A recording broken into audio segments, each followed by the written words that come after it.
ಎಲ್ಲರಿಗೂ ನಮಸ್ಕಾರ. ಇದು ಕಗ್ಗದ 574ನೇ ಪದ್ಯ. ಹೂರು ಧೀರತೆಯಿಂದ ಮೊಂಡತನದಿಂಬೇಡ, ವೈರ ಹಗೆತನ ಬೇಡ, ಹಿರಿ ನಿಯಮವಿರಲಿ, ವೈರಾಗ್ಯ ಕಾರುಣ್ಯ ಮೇಳನವೆ ಧೀರತನ, ಹೋರು ಉದಾತ್ತತೆಯಿಂದ ಮಂಕುತಿಮ್ಮ. ಇಲ್ಲಿ ಡಿ ವಿ ಜಿಯವರು ಮತ್ತೆ ಒಂದು ಬದುಕಿಗೆ ಪಾಠ ಕಲಿಸ್ಕೊಡ್ತಾ ಇದ್ದಾರೆ. ಯಾವ ಥರ ನಾವು ಜೀವನದಲ್ಲಿ ಇರಬೇಕು, ಹೋರಾಡಬೇಕು ಅಂತ ಹೇಳ್ತಾರೆ. ಜೀವನ ಹೋರಾಟ ಅಂತ ಯಾಕೆ ಅವರು ಹೇಳಿರ್ಬೋದು ಅನ್ನಿಸ್ದಾಗ, ಇದಕ್ಕೆ ಮುಂಚೆನೂ ಕಗ್ಗದಲ್ಲಿ ನಾನು ಹೇಳಿದ್ದೀನಿ. ಅದು ಏನು ಅಂದರೆ, ನಮಗೆ ಬಯಸಿದ್ದೆಲ್ಲ ಜೀವನದಲ್ಲಿ ಆಗೋಕ್ಕೆ ಸಾಧ್ಯವಿಲ್ಲ ಅಲ್ವಾ.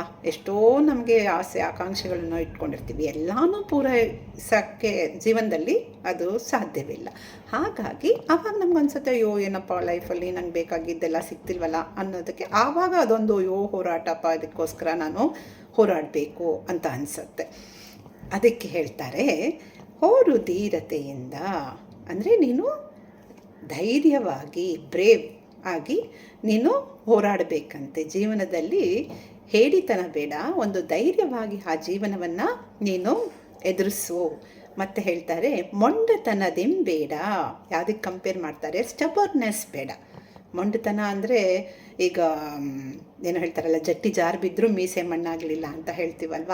ಅಂದರೆ ಗೊತ್ತು ತಪ್ಪಿದೆ ಅಂತ ಆದರೂ ಅದನ್ನು ಒಪ್ಕೊಳ್ಳೋಕ್ಕೆ ರೆಡಿ ಇಲ್ಲದೆ, ಒಂದು ನಾನೇ ಸರಿ ಅನ್ನೋದು ಒಂದು ಇದಿರತ್ತಲ್ಲ, ಆ ಒಂದು ಮೊಂಡತನ ಬೇಡ.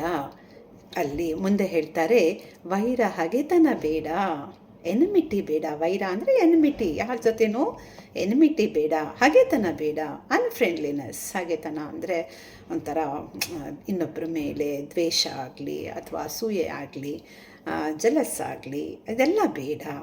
ಹಿರಿ ನಿಯಮವಿರಲಿ.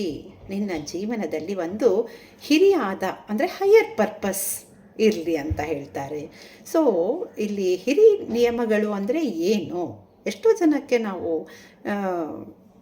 ಅಂದ್ಕೊಳ್ತೀವಿ ಅಲ್ವಾ, ಜೀವನದ ಉದ್ದೇಶ ಏನು ಊಟ ಮಾಡೋದು, ಮಲಗೋದು, 4 ಕಡೆ ಓಡಾಡೋದು, 4 ಒಳ್ಳೆ ಬಟ್ಟೆ ಹಾಕ್ಕೊಳ್ಳೋದು, ಆಮೇಲೆ ಅಷ್ಟೇ, ಇದೇ ಜೀವನನಾ? ಸೋಷಿಯಲ್ ಮೀಡಿಯಾಲಿರೋದು ಇದೇ ಜೀವನನಾ ಅಂತ ಅನಿಸುತ್ತೆ. ಆದರೆ ಈ ಒಂದು ವಿಚಾರನೋವೇ ಯಾವುದೋ ಅಧ್ಯಯನದ ಪ್ರಕಾರ ಓದಿದೆ, ಎಲ್ಲರ ಮನಸ್ಸಿನಲ್ಲೂ ಬರಲ್ವಂತೆ. ಅದು ಒಂದು what is the purpose of my life ಬರುತ್ತೆ. ಕೆಲವರು ಬಂದಾಗ ಏನಂತಾರೆ, ಅಯ್ಯೋ ಯಾಕಪ್ಪ ಅಷ್ಟೆಲ್ಲ ತಲೆ ಕೆಡಿಸ್ಕೋಬೇಕು, ಬಿಟ್ಟಾಕು, ಆರಾಮಾಗಿರೋಣ ಅಂತ ಅದ್ರ ಬಗ್ಗೆ ಹೆದರ್ಕೊಂಡು ಮುಸ್ಕ ಹಾಕೊಂಡು ಮಲ್ಕೊಂಡ್ಬಿಡ್ತಾರೆ. ಅಥವಾ ಏನು ಮಾಡ್ತಾರಂತೆ, ನಾನು ತಿಳ್ಕೊಬೇಕು ಇದ್ರ ಬಗ್ಗೆ ಜಾಸ್ತಿ ಅಂತ, ದೇ ವರ್ಕ್ ಟುವರ್ಡ್ಸ್ ಇಟ್ ಅಂತ ಅಲ್ಲಿ ಎಲ್ಲೋ ಓದಿದ್ದು ಜ್ಞಾಪಕ.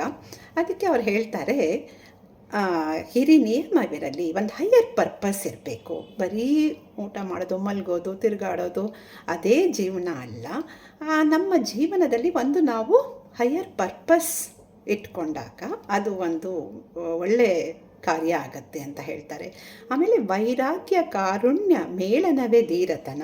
ಧೀರತನಕ್ಕೂ ಯಾವುದಕ್ಕೆ ಧೀರತನ ಅಂತಾರೆ ಅನ್ನೋದನ್ನು ಇಲ್ಲಿ ಅವರು ತಿಳಿಸ್ಕೊಟ್ಟಿದ್ದಾರೆ. ಅವ್ರು ಹೇಳ್ತಾರೆ, ವೈರಾಗ್ಯ ಅಂದ ತಕ್ಷಣ ಎಲ್ಲರಿಗೂ ಅನಿಸುತ್ತೆ, ಏನು ಕಾವಿ ಬುಟ್ಟೆ ಇಟ್ಕೊಂಡು ಸನ್ಯಾಸಿ ತೊಗೊಂಡ್ಬಿಡೋದು, ಜೀವನ ಎಲ್ಲ ಬಿಟ್ಬಿಟ್ಟು ಸನ್ಯಾಸಾಶ್ರಮಕ್ಕೆ ಸೇರ್ಕೊಂಡ್ಬಿಡೋದು ಅದೇ ಜೀವನನ ಅಂತ.